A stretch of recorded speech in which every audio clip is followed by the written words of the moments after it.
અને આપ સૌ વિદ્યાર્થી મિત્રો, સાહિત્ય અને ઇતિહાસ સંદર્ભે મારે વાત કરવાની છે. હમણાં હસમુખભાઈ વ્યાખ્યાન આપતા હતા ત્યારે મને એમ થતું હતું કે હવે થશે શું ભવિષ્યમાં, આટલું બધું એઆઈ ચાલશે. એઆઈ યુએલ નોઆ હરારીને હું 2 દિવસ પહેલા સાંભળતો હતો. એણે એમ કહ્યું કે એઆઈ હવે કદાચ મનુષ્યની સર્જનાત્મકતાનો પણ ભોગ લઈ લે. બની શકે એવું કે એઆઈ એ લેવલ સુધી પણ જાય. તો આપણે ભવિષ્ય વિશે જ્યારે વિચાર કરીએ છીએ ત્યારે સાહિત્ય, કલાઓ એ હવે આવી રીતે પ્રદર્શિત થશે તો મનુષ્યની જે સંવેદનાઓ છે એનું બધાનું શું થશે. એક વાત તો એ છે, સુરેશ જોશી એ 60ના દશકામાં એવું કહેલું કે તમે ઈચ્છો તેવું સાહિત્ય તમે લખી શકો છો, તમે વૈજ્ઞાનિક રીતે એવી પદ્ધતિ વિકસાવી શકો છો જે એઆઈ અત્યારે આપણી સમક્ષ વાત કરે છે. એ સુરેશ જોશીએ 50-60ના દાયકામાં કહી દીધેલું ઓલરેડી. એટલે સાહિત્ય અને ઇતિહાસ આમ તો અત્યારે એવું છે કે કોઈ પણ વિષય એટલો અટૂળો ચાલી શકે એમ નથી, કારણ કે ઇન્ટરડિસિપ્લિનરી મલ્ટીડિસિપ્લિનરીનો આ યુગ છે. આંતર વિદ્યાકીય અને બહુ વિદ્યાકીય એ પરિમાણો આપણા એજ્યુકેશનમાં બહુ મોટા પ્રમાણમાં ચાલી રહ્યા છે. ઇતિહાસનો સાહિત્ય સાથે સંબંધ, ઇતિહાસનો ભૂગોળ સાથે સંબંધ, સાહિત્યનો સમાજ સાથેનો સંબંધ, તો એ બધા સંબંધો વિશે આપણે ખાસી ચર્ચા અત્યારે ચાલે છે. એક મને ટર્મ યાદ આવતી હતી, મલ્ટિપલ ઇન્ટેલિજન્સ. આર્ટિફિશિયલ ઇન્ટેલિજન્સ આવ્યું એ પહેલા મલ્ટિપલ ઇન્ટેલિજન્સ નામનો એક વર્ડ પ્રચલિત હતો, અને 9 મલ્ટિપલ ઇન્ટેલિજન્સ અત્યાર સુધી નોંધાઈ છે. એ 9 મલ્ટિપલ ઇન્ટેલિજન્સમાં એક ઇન્ટેલિજન્સ છે લેંગ્વેજ, એટલે ભાષા. તો ભાષા મલ્ટિપલ ઇન્ટેલિજન્સનો એક ભાગ બને છે કે જે લોકો ભાષામાં ઇન્ટેલિજન્સ ધરાવે છે એ સાહિત્યમાં આગળ વધે છે. જે બીજી કોઈ બાબતોમાં સર્જનાત્મકતા ધરાવે છે એ કોઈ બીજી કલાઓમાં જાય છે. તો મલ્ટિપલ ઇન્ટેલિજન્સ પણ અત્યારે બહુ મોટા પ્રમાણમાં પ્રયોજાય છે. ભાષાનો સવાલ આવ્યો એટલે આપણને સવાલ તો એ ઊભો થાય કે તમે બધા લેંગ્વેજના, ભાષાના વિદ્યાર્થીઓ છો, સાહિત્યના વિદ્યાર્થીઓ છો, તમે મને કહી શકો ભાષા ક્યારે અસ્તિત્વમાં આવી? ક્યારે અસ્તિત્વમાં આવી છે ભાષા? પહેલી ભાષા કઈ ભાષા પહેલી હશે? સંસ્કૃત. ભાષા ક્યારે અસ્તિત્વમાં આવી હશે? ચિત્ર. એટલે આમાં બે રિસર્ચ થયા છે. એક રિસર્ચ એમ કહે છે કે 9000 BC, એટલે મારે એ લખવું હતું એમ કે 9000 BC એટલે બિફોર કોમન એરા, એટલે ઈસુ ખ્રિસ્તના જન્મ પહેલા 9000 વર્ષ પહેલા ભાષા અસ્તિત્વમાં આવી. હવે ભાષા અસ્તિત્વમાં કેમ આવી? એક મત બીજો એમ કહે છે કે નહીં, ઈસુસન પૂર્વે 5000માં ભાષા અસ્તિત્વમાં આવી, જેને આપણે મેસોપોટામિયન સ્ક્રિપ્ટ કહીએ છીએ. મેસોપોટામિયન ભાષા 5000 વર્ષ ઈસુસન પૂર્વમાં અસ્તિત્વમાં આવી. એટલે દુનિયાની પહેલી ભાષા છે એ ક્યુનિફોર્મ સ્ક્રિપ્ટ છે, મેસોપોટામિયન. અને બીજી છે હેરાગ્લિફિક સ્ક્રિપ્ટ, જે ઇજિપ્શિયન છે. એટલે ભાષા પહેલી વખત મેસોપોટામિયામાં આવી અને બીજી વખત ઇજિપ્તમાં આવી, જે હેરાગ્લિફિક સ્ક્રિપ્ટ છે. તો આનું એક આખું ઉત્ક્રાંતિ વાદ છે ડાર્વિનનો. મનુષ્યનો તો 50 લાખ વર્ષ થયા છે અને ભાષાને તો 10,000 વર્ષ જ થયા છે. તો એ પહેલા મનુષ્યનું જીવન તપાસવું હોય તો કેવી રીતે તપાસવું? મનુષ્ય પાષાણ યુગમાં શું કરતો હતો, શું ખાતો હતો, કેવી રીતે ભટકતો હતો, ક્યાં જતો હતો, એનું શું કામ હતું? તો એના કેટલાક સ્ટેજીસ છે. 50 લાખ વર્ષ પહેલા સાઉથ આફ્રિકામાં મનુષ્ય અસ્તિત્વમાં આવ્યો અને ત્યાંથી એ સ્થળાંતરિત થયો. એક શબ્દ તમે સાંભળ્યો છે, રેડ ઇન્ડિયન્સ. ક્યાં છે? અમેરિકાના એબોરિજિનલ છે, આદિવાસીઓ છે, એ રેડ ઇન્ડિયન્સ છે. પણ એને ઇન્ડિયન્સ કેમ કહેવામાં આવે? ઇન્ડિયન્સ કાળા છે એટલે એ કાળા એટલા માટે કે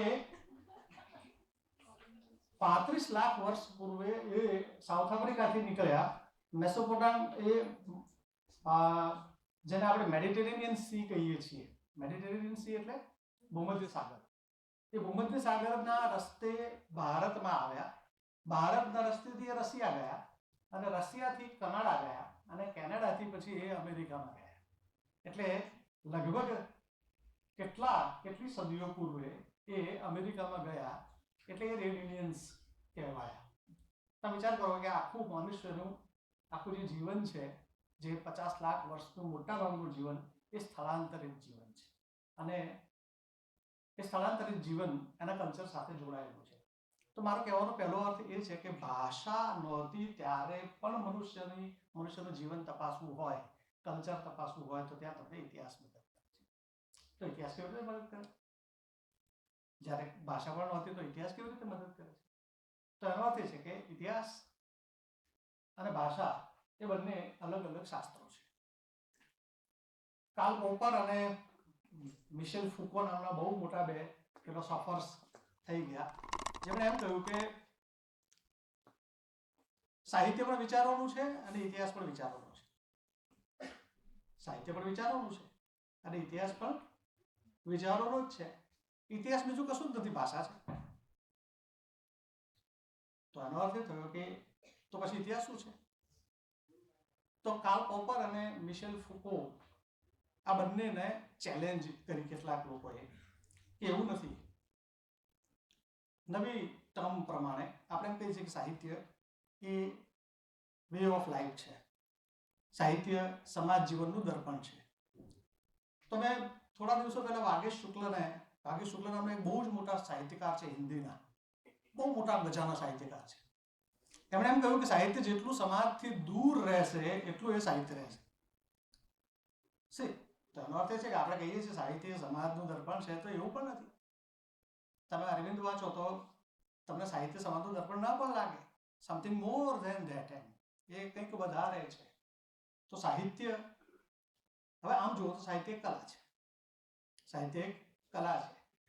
એક એવો વિવાદ 19મી સદીમાં ચાલ્યો કે સાહિત્ય કલા છે તો ઇતિહાસ પણ કલા છે. તો ઇતિહાસકારોએ પછી હવે એ 18મી સદીનો જે સમય છે ને, એ એનલાઇટન એજ તરીકે ઓળખાય છે, પ્રબુદ્ધ યુગ તરીકે. બહુ મોટા મોટા ગજાના માણસો થઈ ગયા. જીન જેકસ રૂસો ને, મોન્ટેસ્ક્યુ ને, વોલ્ટેર ને, ડિડેરો ને, નેકર ને, તુર્ગો ને, જર્મી બેન્થામ ને, ડેવિડ રિકાર્ડો, એડમ સ્મિથ, કેટલા મોટા મોટા માણસો થયા. એ બધા માણસોએ ફિલોસોફિકલ આઈડિયોલોજી આપી અને આખા માનવ જીવનને એકદમ ધર્મૂળથી બદલી નાખવાનો પ્રયત્ન કર્યો. અને એ વખતે ઇતિહાસે પણ કરવટ બદલી. 19મી સદીમાં એવું સાબિત થયું કે ઇતિહાસ એક વિજ્ઞાન છે, પણ એ પાછું પ્યોર વિજ્ઞાન તો છે નહીં. તો એ કેવું વિજ્ઞાન છે? તો કે ઇતિહાસ એ સમય અને સ્થાનની દ્રષ્ટિએ ચોક્કસ હોય છે અને એ જ્યાં સુધી એને પૂરતા પ્રમાણ ન મળે ત્યાં સુધી એ કશું જ કહેતો નથી. હવે ઇતિહાસની થીમ શું છે? તો કે ભૂતકાળ. કોનો ભૂતકાળ? માનવ જીવનનો ભૂતકાળ. ઇતિહાસની થીમ એ માનવ જીવનનો ભૂતકાળ છે. અને સાહિત્યની થીમ શું છે? સાહિત્યની થીમ શું છે? જેવું જુદા જુદા પ્રકારનું સાહિત્ય એવી જુદા જુદા પ્રકારની થીમ. ઓકે, મારે એ વાત કરવી છે કે સાહિત્યમાં ઇતિહાસ કેવી રીતે શોધી શકાય અને ઇતિહાસમાં સાહિત્યને કેવી રીતે શોધી શકાય. એટલે ભારતીય પરંપરાની સાથે હું શરૂઆત કરું, જેથી તમને થોડુંક ફેમિલિયર રહે. હું પશ્ચિમના બહુ મોટા માણસોના હવે નામ નહીં. ઋગ્વેદ ઈસવીસન પૂર્વે 1500માં રચાયો અને પંજાબમાં રચાયો. અને ઋગ્વેદમાં 10 મંડળ છે. 10 મંડળ એટલે 10 ચેપ્ટર છે. એમાં 1028 જેટલા સૂક્તો છે. બરાબર. એક પાછો વિવાદ આવ્યો કે આર્યો ક્યાંથી આવ્યા. તો એ વિવાદમાં છેલ્લો રિસર્ચ એવું છે કે આર્યો દક્ષિણ રશિયાના યુરેશિયામાંથી આવ્યા. અને એ લોકો આર્યો એટલા માટે કહેવાયા કારણ કે એ ઇન્ડો યુરોપિયન લેંગ્વેજીસનો પ્રયોગ કરતા હતા. ઇન્ડો યુરોપિયન લેંગ્વેજીસ એટલે કઈ? તો ભારતમાં કેટલા ભાષાકુળ છે? કેટલા કુળ છે ભારતમાં? મૂળ ભારતમાં ભાષા કુળ કેટલા છે? એક તો ઇન્ડો યુરોપિયન મેં કહ્યું, જેમાંથી સંસ્કૃત નીકળી, એ સંસ્કૃતમાંથી ખડી બોલી ને હિન્દી ને અવધી ને મૈથિલી ને ગુજરાતી ને મરાઠી ને બધી નીકળી. બીજું એક ગ્રુપ છે, એ છે દ્રવિડિયન, જે સાઉથ ઇન્ડિયાની ભાષા છે. હવે આ દ્રવિડિયન પ્રજા કોણ છે? તો એ મેડિટેરેનિયન છે, ભૂમધ્ય સાગરીય છે. આર્યો પહેલા એ ઓલરેડી આવી ચૂકી હતી. ત્રીજું ભાષા કુળ છે મુંડા, જે મુંડા સ્ક્રિપ્ટ કહેવાય છે. એટલે મધ્ય ભારતના જે સાંથાલ, કોલ અને મુંડા આદિવાસીઓ જે બોલી બોલે છે એ મુંડા સ્ક્રિપ્ટ છે. અને ચોથી છે એ છે તિબેટિયન ઓસ્ટ્રિક, જે ઓસ્ટ્રિક સમૂહની ભાષાઓ છે. તો આનો અર્થ ભારતમાં 4 ભાષા કુળ છે. ઇન્ડો યુરોપિયન લેંગ્વેજીસ છે, એમાંથી ઇટાલિયન, ફ્રેન્ચ, જર્મન, પછી ઇંગ્લિશ તો બહુ નવી ભાષા છે. અને ઇંગ્લિશ બહુ નવી ભાષા હોવા છતાં ઇંગ્લિશ અત્યારે વિશ્વમાં છવાઈ ગઈ છે. તો એની પાછળ ઐતિહાસિક કારણો છે કે ઇંગ્લિશ ભારતમાં પણ આટલું બધું ઇંગ્લિશ પ્રચલન કેમ? કારણ કે જ્યારે સંસ્થાનવાદ ચાલતો હતો તો ઇંગ્લેન્ડ એ મોટા ભાગના વિશ્વને પોતાના આધિપત્ય નીચે લઈ લીધેલું. અને એને કારણે ઇંગ્લિશ લેંગ્વેજ એ લગભગ ઘણા બધા એના ગુલામ રાષ્ટ્રોમાં વપરાતી. અને આટલું મોટું ગુલામ રાષ્ટ્ર જ્યાં આટલી બધી વસ્તી જનસંખ્યા રહેતી હોય તો ત્યાં અંગ્રેજીનો પગ પેસારો થયો. અને એ રીતે ધીમે ધીમે ક્રમશઃ અંગ્રેજી હવે વિશ્વની સૌથી મહત્વપૂર્ણ ભાષા બની.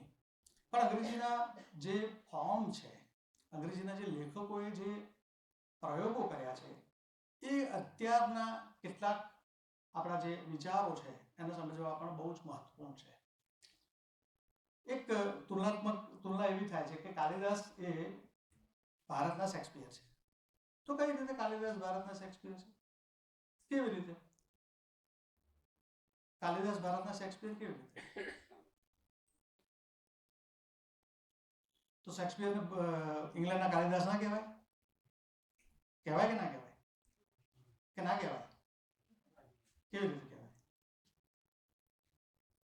કેવી રીતે કહેવાય?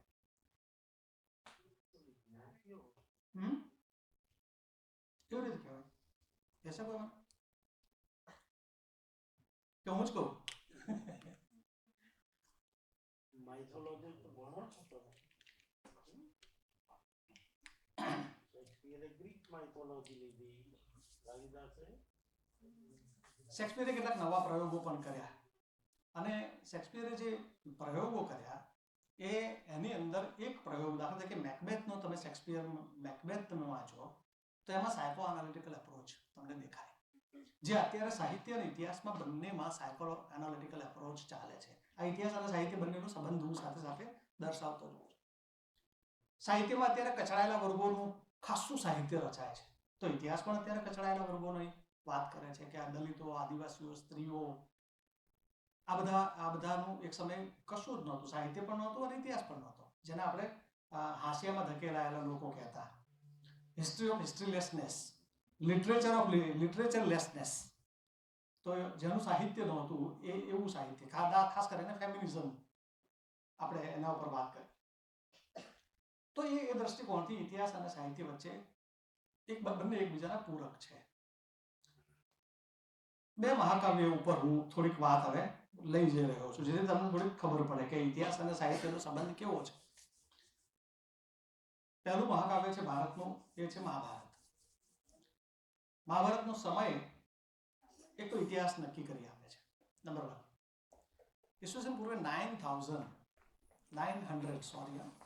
ઈસવીસન પૂર્વે 9th BC, એટલે કે ઈસવીસનની 9મી સદી એ મહાભારતનો રચના કાળ છે એવું ઇતિહાસ કહે છે. હવે ઇતિહાસ એવું કેવી રીતે કહેતો હશે? સમય કેવી રીતે નક્કી કરે છે ઇતિહાસ? રામાયણ વિશે ઇતિહાસ એમ કહે છે કે રામાયણ 7મી સદી ઈસવીસન પૂર્વમાં રચાયું. રામાયણની ઘટના પહેલા બને છે પણ રચાય છે પછી. મહાભારત જ્યારે રચાય છે ત્યારે 8800 શ્લોકનું છે, જેનું નામ છે જય સંહિતા. અત્યારે એની અંદર 1 લાખ શ્લોક છે, જેને આપણે મહાભારત સંહિતા કહીએ છીએ. તો રચાયું ત્યારે 8800 શ્લોક હતા, તો 1 લાખ શ્લોક કેવી રીતે થયા? તો એનો અર્થ એ થયો કે એક લાંબા સમય પટ પર મહાભારત રચાતું રહ્યું છે. ક્યાં સુધી? તો ઈસવીસન પૂર્વે 9th સેન્ચુરી BC થી લઈ ઈસવીસનની 4થી 5મી સદી સુધી મહાભારત રચાયું છે. અને એટલા માટે આપણે એવું કહીએ છીએ કે મહાભારતમાં જે છે એ ક્યાંય નથી, એ બધે જ છે, અને જે મહાભારતમાં નથી એ ક્યાંય નથી. કેમ એવું કહીએ છીએ? કારણ કે 1400 વર્ષનો માનવ સમાજનો ઇતિહાસ એમાં આવે છે, અને મોટે ભાગે 1400 વર્ષમાં એવું બને કે માનવ સમાજના લગભગ તમામ પાસાને એને આવરી લીધા હોય. તો ઇતિહાસ આપણને એમ કહે છે કે મહાભારત રચાયું ત્યારે 8800 શ્લોક હતો, અને પછી ઈસવીસનની 5મી સદી ગુપ્ત પીરિયડ આવતા સુધીમાં એમાં 1 લાખ શ્લોક થયા. આનો અર્થ એ થયો કે મહાભારતની અંદર સતત ક્ષેપકો ઉમેરવામાં આવ્યા. મહાભારતની થીમ શું છે? શું છે થીમ મહાભારતની? હવે તો તમે બોલી શકશો, પોતાના અધિકારને મેળવવો. પણ મહાભારતની થીમ શું છે? થીમ, મેઇન થીમ શું છે? ના ના ના, હજી એ તો બરાબર છે. એ આ બધા છે ને આપણે પૂછીને લીધેલા અવતરણો છે. ના ના, એવું નથી. મહાભારતની થીમ છે કૌરવો અને પાંડવો વચ્ચેનું યુદ્ધ. હા ને? મૂળ શું છે? કૌરવો અને પાંડવો વચ્ચેનું યુદ્ધ. દુર્યોધનનું હકીકતમાં સાચું નામ સુયોધન છે. હા ને? તો દુર્યોધન કેવી રીતે થઈ ગયું? એનો જવાબ ઇતિહાસ આપશે. કેમ દુર્યોધન થઈ ગયો? દુશાસનનું સાચું નામ સુશાસન છે. કોઈ પોતાના છોકરાનું નામ દુશાસન થોડું રાખે. તો એની માતાએ થોડું દુશાસન છોકરા રાખ્યું છે. કોઈ પોતાના દીકરાનું નામ દુર્યોધન રાખે કે મારા દીકરા દુર્યોધનની સગાઈ જાવ છે? ના. તો તેનો અર્થ એ થયો કે કંઈક તો વચ્ચે છે. એવું નહીં કહું શું છે. રામાયણની થીમ શું છે? રામ અને રાવણનું યુદ્ધ. એનો અર્થ એ છે કે મૂળ તો એ યુદ્ધ ગાથાઓ છે, યુદ્ધ ગાથાઓ છે, વીર ગાથાઓ છે. જેમ ઇલિયડ અને ઓડિસી છે, એ પણ વીર ગાથાઓ છે. પિંડારે લખ્યું એ પણ વીર ગાથાઓ છે. હોમરે ઇલિયડ અને ઓડિસી લખ્યું તો એ વીર ગાથાઓ છે. અને ત્યાં મહાભારત અને મહાભારત જેવું જ તમે જુઓ છો. ત્યાં અહીંયા આપણે ત્યાં કૃષ્ણ છે એમ ત્યાં પણ એક હીરો છે. એવા અહીંયા જેમ કૃષ્ણ જીવે છે એમ ત્યાં પણ એ જીવે છે. અહીંયા જેમ કૃષ્ણનું અવસાન થાય છે એમ ત્યાં પણ થાય છે. તો આવું સિમિલરિટી કેમ? આવું કેવી રીતે થયું હશે?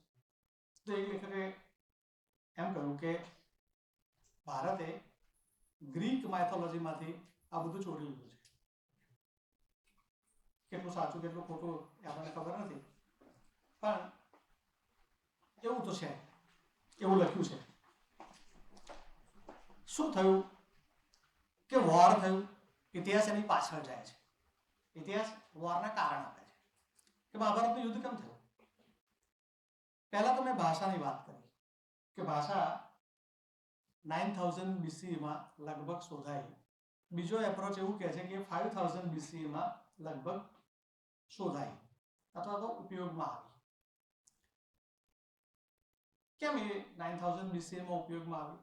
તો એના બરાબર થોડા વર્ષો પહેલા એક ઘટના બને છે જે માનવ ઇતિહાસની સૌથી મહત્વપૂર્ણ ઘટના છે. અને ઘટનાનું નામ છે હોમો સેપિયન્સ સેપિયન્સ, એટલે આધુનિક માનવનો પ્રાદુર્ભાવ. આ હોમો સેપિયન્સ સેપિયન્સનો અર્થ શું થાય?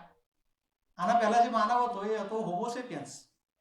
એના પહેલા જે માણસ હતો એ હતો હોમો ક્રોમેગ્નોન. એના પહેલા જે હતો એ હોમો ઇરેક્ટસ હતો. તો આ બધામાં ફેર શું? તો આ બધામાં એના બ્રેઇનના ફેરફાર દેખાય છે.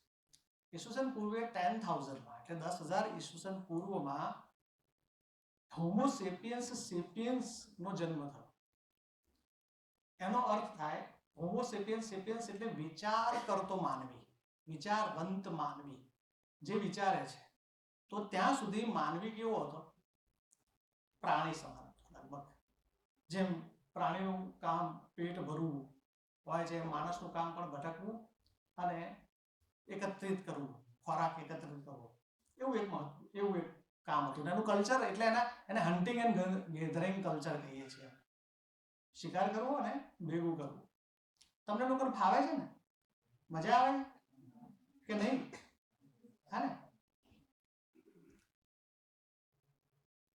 તો 10,000 BC માં આધુનિક માનવનો પ્રાદુર્ભાવ થયો, જે વિચાર કરતો થયો અને વિચાર કરતો થયો એટલે ભાષા અવતરી. એટલે એક પ્રશ્ન મને એક ગુજરાતીના અધ્યાપકે એક પ્રશ્ન પૂછેલો, પહેલા વિચાર આવ્યો કે ભાષા? એટલે મેં કીધું વિચાર. તો એને કીધું ના, ભાષા. ભાષા વગર વિચાર કેવી રીતે થાય? તો મેં કીધું વિચાર વગર ભાષા કેવી રીતે થાય? તો ઇતિહાસ તમને બરાબર પ્રમાણિત કરીને આપે છે કે હોમો સેપિયન્સ અસ્તિત્વમાં આવ્યો, વિચાર કરતો થયો અને પછી એને ટેકનિક વિકસાવી. એ પહેલી જે ટેકનિક હતી એ પથ્થરની ટેકનિક હતી. પછી ધીમે ધીમે જુદી જુદી ધાતુઓના સંપર્કમાં આવ્યો. 1000 BCE માં એટલે 1000 ઈસવીસન પૂર્વમાં ભારતમાં લોખંડની શોધ થઈ. હવે લોખંડની શોધ થવાથી શું થાય તો હું તમને સમજાવું. મેં એમ કહ્યું કે મહાભારત એ વોર નું યુદ્ધ છે, પણ વોરના કેન્દ્રમાં શું છે એ તમે જુઓ. શું છે વોરના કેન્દ્રમાં? મહાભારતની થીમ કૌરવો અને પાંડવો વચ્ચેનું વોર છે, બરાબર? વોરનું કારણ શું હતું? હે? સત્તા. સેના ઉપર સત્તા. Yes, very good, very good. એનો અર્થ એ થયો કે લેન્ડ બીકમ પ્રેશિયસ. લેન્ડ બહુ મહત્વપૂર્ણ થઈ ગઈ. કેમ લેન્ડ મહત્વપૂર્ણ થઈ ગઈ? તો અત્યાર સુધી શું હતું? તો આર્યો અત્યાર સુધી ભટકતું જીવન જીવતા હતા, એટલે એ લોકો પશુપાલકો હતા, બરાબર? કેટલ્સ લઈને અહીંથી અહીં જતા હતા. દક્ષિણ રશિયાથી નીકળેલા 4000 વર્ષ ઈસવીસન પૂર્વમાં, અને એ લોકો ઘોડા લઈને આવેલા અને ધીમે ધીમે નીચે ઉતર્યા, મધ્ય એશિયામાં આવ્યા અને મધ્ય એશિયામાંથી બે ભાગમાં વહેંચાયા. એક ભાગ ઇન્ડિયા તરફ આવ્યો અને બીજું યુરોપ તરફ ગયો, બરાબર? એટલે એને ઇન્ડો યુરોપિયન લેંગ્વેજીસ આપણે કહીએ છીએ. અને પહેલો સંસ્કૃતનો જે શિલાલેખ આપણને મળે છે એનું નામ છે બોગસકોઈ ઇન્સ્ક્રિપ્શન, જે મધ્ય એશિયામાં મળે છે, એનાતોલિયાની નીચે. એમાં ઘોડાની ટ્રેનિંગ માટેના શુદ્ધ સંસ્કૃતનો પહેલી વખત પ્રયોગ થયો છે. ભારતમાં આ પહેલા સંસ્કૃત ક્યાંય જોવા મળતું નથી. હવે આમ સાદી રીતે સમજાવવું હોય તો મહાભારત શેની કથા છે? તો કે મહાભારત આર્યોની પશ્ચિમથી પૂર્વ તરફ ગતિ દર્શાવે છે. તો સાહિત્ય જ નાખ્યું, આવડું મોટું મહાકાવ્ય, સાહિત્યનો સૌથી મોટું સ્વરૂપ જેને ગણાય. તો રામાયણ શું બતાવે છે? તો કે રામાયણ આર્યોનું ઉત્તરથી દક્ષિણ તરફ સ્થળાંતરણ બતાવે છે. આ કોણ કહે છે? ઇતિહાસ કહે છે. હવે ઇતિહાસ ત્રીજી વાત કરે છે કે ઈસવીસન પૂર્વે 1000 માં લોખંડની શોધ થઈ. લોખંડની શોધ થવાને કારણે ખેતી બહુ જ આસાનીથી શરૂ થઈ. કૃષિ ઉત્પાદન અનેક ગણું વધ્યું. આ કૃષિ ઉત્પાદન અનેક ગણું વધ્યું એટલે શું થયું કે જમીનની કિંમત સતત વધતી ગઈ. જમીનની કિંમત વધતી ગઈ, કૃષિ બહુ મોટા પ્રમાણમાં શરૂ થઈ એટલે શું થયું કે જે ભટકતું જીવન હતું એનો અંત આવી ગયો, કારણ કે તમે તમારી કૃષિ છોડીને જઈ શકતા નથી. એટલે ખેતી મુખ્ય બિઝનેસ બની ગઈ. પશુપાલનમાંથી કૃષકમાં પરિવર્તન થયું એમનું. અને હવે જેની લેન્ડ ઉપર જેની પકડ હશે, જે લેન્ડ ઉપર જેનું આધિપત્ય હશે, એ જ સર્વાઈવ કરી શકશે એવું સાબિત થયું. વૈદિક સાહિત્યમાં ઋગ્વેદના કાળમાં તમને જે સમાજ દેખાય છે એ સમતામૂલક સમાજ છે. કેવો છે? સમતામૂલક. એટલે સમતામૂલક સમાજ એટલે કેવો સમાજ? સમતામૂલક સમાજનો અર્થ શું થાય કે સમાજમાં ક્યાંય અસમાનતા નથી. સ્ત્રી અને પુરુષ બંને સમાન છે. સ્ત્રીને પુખ્ત વયે પરણવાનો અધિકાર છે. સ્ત્રીને પોતાનો પતિ પસંદ કરવાનો પણ અધિકાર છે. સ્ત્રીને યજ્ઞોપવિત ધારણ કરવાનો અધિકાર પણ છે. યજ્ઞોપવિત ધારણ કરવાનો અધિકાર એટલે એજ્યુકેશન. જેનો એનો તો ખબર એટલે એજ્યુકેશનનો. તો વૈદિક જે ઋગ્વેદ છે એ ઋગ્વેદનો સમાજ આવો સમતામૂલક છે. પણ લેટર વૈદિકમાં 4 વર્ણની સિસ્ટમ આવી. કેમ? પછી આપણે એક માઇથોલોજીનો સહારો લીધો કે બ્રહ્માએ એક મહામાનવનું સર્જન કર્યું અને એના મુખમાંથી બ્રાહ્મણો આવ્યા, એની ભુજાઓમાંથી ક્ષત્રિયો આવ્યા, એની કમરમાંથી અથવા તો જાંઘમાંથી અથવા તો પેટમાંથી વૈશ્ય આવ્યા અને એના ચરણમાંથી શુદ્ર આવ્યા અને આ 4 વર્ણની સિસ્ટમ આપણે ત્યાં આવી. હવે લોખંડની શોધ જે થઈ ને 1000 ઈસવીસન પૂર્વમાં, એને કારણે સ્થાયી જીવનની શરૂઆત થઈ. લેન્ડ ઉપર પોતાનું આધિપત્ય સ્થપાય એના માટેના પ્રયત્નો શરૂ થયા અને ખાસ કરીને લેન્ડ ઉપર લોખંડથી ખૂબ મોટા પ્રમાણમાં પ્રોડક્ટિવિટી વધી. એટલે શું થયું કે જ્યારે પ્રોડક્શન વધે ત્યારે શું થાય? બજાર અર્થતંત્રનો પ્રારંભ થાય. બજાર અર્થતંત્રનો પ્રારંભ થાય એટલે શું થાય? સ્ટેટ ફોર્મેશન થાય.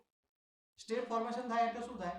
તો કે એક ઉત્પાદન કરનાર વર્ગ અને એક ઉત્પાદન પર નિયંત્રણ રાખનાર વર્ગ, એવા બે વર્ગ ઊભા થાય. એનો અર્થ એ છે કે એક વર્ગ જે ઉત્પાદન ઉપર નિયંત્રણ રાખે છે એ રાજ્યનો અધિકાર મેળવે. ઉત્પાદન કરનાર વર્ગ જે છે એ કૃષક અને ટેકનોલોજી સાથે સંકળાય. તો 1000 ઈસવીસન પૂર્વમાં આ રીતે લેન્ડની મહત્તા વધી. અને તમે મહાભારતમાં જુઓ કે લેન્ડ જ છે, દુર્યોધન એમ કહે છે કે હું 100ની અણી જેટલી પણ લેન્ડ નહીં આપું. કેમ? કારણ કે લેન્ડ સાથે કેટલાક અધિકારો જોડાયેલા છે. લેન્ડ મેળવવા માટે જ આટલું મોટું યુદ્ધ થયું. પાંડવોને સાથે એક ઘટના ઘટી. પાંડવોને અજ્ઞાતવાસ આપવામાં આવે. ક્યાં અજ્ઞાતવાસ આપવામાં આવે? સ્ટેટની બહાર. એટલે તમે સ્ટેટમાં રહી શકો નહીં, કારણ કે સ્ટેટ શું છે? લેન્ડ છે. સ્ટેટ હકીકતમાં એક લેન્ડ છે. હવે તમે રામાયણ તરફ આવો. રામાયણમાં શું છે? રામાયણની થીમ શું છે? રામ અને રાવણનું યુદ્ધ. પણ રામ અને રાવણનું યુદ્ધની પાછળનું કારણ શું છે? સીતાજીનું અપહરણ. સીતાજીના અપહરણની પાછળનું કારણ શું છે? રામનું વનવાસ આવવું. રામનું વનવાસ આવવા પાછળ કયું કારણ છે? પિતાનું વચન. પિતાનું વચન કયું છે? ભારતને રાજગાદી. તો રાજગાદી હવામાં થોડી લટકે. ક્યાં છે? Land become precious. કારણ કે જમીન જ બહુ જ મહત્વપૂર્ણ છે. લેન્ડ બહુ મહત્વપૂર્ણ છે. એટલે રામ મોટા ભાઈ હોવા છતાં એને લેન્ડમાંથી બેદખલ કરો અને એને બહાર મોકલી દો. ક્યાં બહાર? તો કે અયોધ્યાની સીમાની પણ બહાર, જંગલમાં. તો રામ અને રાવણનું યુદ્ધ છે હકીકતમાં એની પાછળ લેન્ડ. એટલે લેન્ડ બીકમ પ્રેશિયસ. કેમ? તો કે લોખંડની શોધ થઈ. લોખંડની શોધ થઈ એટલે પાછું આ માર્કેટ ઇકોનોમીનો પ્રારંભ થયો. અને માર્કેટ ઇકોનોમીનો પ્રારંભ થવાને કારણે જે ટેક્સેશન સિસ્ટમ છે, જે નાણાં છે, એના ઉપર પોતાનું આધિપત્ય રાખવા માટે આ આખી એક થીમ અસ્તિત્વમાં આવી. રોમિલા થાપરે એમ કીધું કે રામાયણ અને મહાભારત કૌટુંબિક ક્લેશ છે, પણ ચારણોએ એને આટલું મોટું મહત્વ આપી દીધું. એટલે ચારણોએ એને એક મહાકાવ્યની ભૂમિકામાં મૂકી દીધું, કારણ કે એ શ્રુત સાહિત્ય હતું શરૂઆતમાં.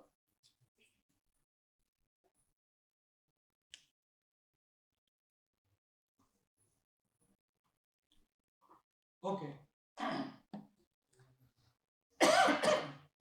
તો રામાયણ અને મહાભારત એ બંને એની થીમ જુઓ તો સાહિત્ય છે, પણ એમાં ઇતિહાસ છે અને એના કારણો છે અને માનવ હલચલ આપણને એની અંદર દેખાય. કેટલીક કથાઓ, જેમ કે રામાયણમાં ગ્રાન્ડ ટ્રંક રોડનો ઉલ્લેખ છે. ગ્રાન્ડ ટ્રંક રોડ એટલે શું? અત્યારે નેશનલ હાઈવે નંબર 2 છે. જો તમે ચેક કરો ને તો એ નેશનલ હાઈવે નંબર 2 જે છે ને એ ભારતનો જૂનો ગ્રાન્ડ ટ્રંક રોડ છે, જે ચંદ્રગુપ્ત મૌર્યએ બનાવેલો.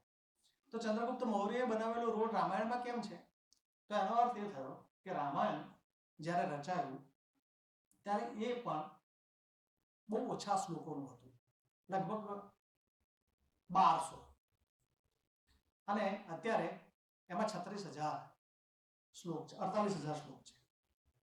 તો એનો અર્થ એ થયો કે રામાયણ પણ ઈસવીસન પૂર્વની 7મી સદીથી લઈને ઈસવીસનની 5મી સદી સુધી એ સતત રચાતું રહ્યું છે. એટલા માટે ભારતના વિભિન્ન ભૌગોલિક પ્રદેશો એનો એની અંદર ઉલ્લેખ આપણને જોવા મળે. તો તમે જ્યારે કોઈ કૃતિ લો તો ઇતિહાસ તમને શું આપે છે? એમાંથી એના માનવીય કાર્યકલાપો, એની પાછળના કારણો, એના એ સમયનું કલ્ચર, અને એ તમને ટાઈમલાઈન પણ આપે છે. ઇતિહાસ તમને સમયરેખા પણ નક્કી કરી આપે છે. એ નક્કી કરવામાં એને મદદ કોણ કરે છે? ભાષાશાસ્ત્ર. આ નક્કી કરવામાં મદદ તો પાછું ભાષાશાસ્ત્ર કરે છે, જેને આપણે લિંગ્વિસ્ટિક સાયન્સ કહીએ છીએ. આ લિંગ્વિસ્ટિક સાયન્સની મદદથી જ ઇતિહાસ આ કહે છે આપણે. તો એનો અર્થ એ છે રામાયણ 300 પ્રકારની છે. એવી રામાસ્વામી નાયકરે જે પુસ્તક લખ્યું છે 300 જેટલી રામાયણ છે અને વ્યાસની રામાયણ છે એના કરતા તુલસીદાસની રામાયણ જુદી છે. વ્યાસની રામાયણમાં વાલ્મીકીની જે રામાયણ છે એના કરતા તુલસીદાસની રામાયણ જુદી છે. રામચરિત માનસ જેને આપણે કહીએ છીએ એ છે પછી હિન્દીમાં અને પેલું સંસ્કૃતમાં છે. વાલ્મીકીની રામાયણમાં સીતાના સ્વયંવરનો કોઈ પ્રસંગ નથી. વાલ્મીકી રામાયણમાં તમે જુઓ કે જ્યારે રામ વનમાં જાય છે પછી ભરત પછી બીજા દિવસે ઘરે આવે છે એને ખબર પડે છે કે રામને તો આ રીતે દેશ નિકાલ કરવામાં આવે છે, ગાદી તો મને મળી છે. એટલે એ ત્યાંથી નીકળે છે અને રામને શોધવા માટે જંગલમાં જાય છે. હજી રામ કઈ બહુ દૂર નહોતા પહોંચ્યા કારણ કે એ વખતે આવાગમનના કઈ એવા સાધનો હતા નહીં, આ તો ચાલતા જવાનું સંન્યાસી તરીકે. છેવટે અમને એક જગ્યાએ મળે છે. તો એનું જે ચિત્રણ તુલસીદાસે જે કર્યું છે રામચરિત માનસમાં અને વાલ્મીકીએ રામાયણમાં જે કર્યું છે એ બંને પણ જુદું છે. રાધા વલ્લભ ત્રિપાઠી હમણાં હવે નરેશભાઈને અમે યાદ કરતા હતા, રાધા વલ્લભ ત્રિપાઠીએ એમ કહ્યું કે ભરત મિલાપની જે ઘટના છે રામાયણમાં એ મુગલ દરબાર જેવી છે. કારણ કે તુલસીદાસ મુગલ કાળમાં થઈ ગયું.